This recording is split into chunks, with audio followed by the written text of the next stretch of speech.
Welcome to another Simple Dad Facebook tutorial. In this video, I'll show you how to go live on Facebook. If you're new here, then please subscribe to see more videos like this and don't forget to like this video.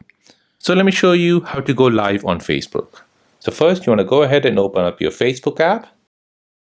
On your Facebook app, you want to make sure you're logged into your account.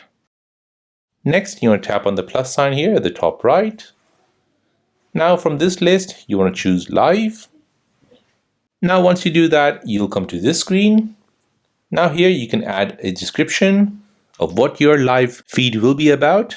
Now you can choose your feeling and your activity, and you can tag people on your live. Now tap Done. And now once you're ready, go ahead and tap on Go Live. This will now give you a countdown. And now you're live on Facebook. Once you see this red live at the top left, that means you have now gone live on Facebook. So that is how to go live on your Facebook app. If this video is helpful, then please subscribe to see more videos like this. If you have any other questions, then please do let me know in the comment section down below.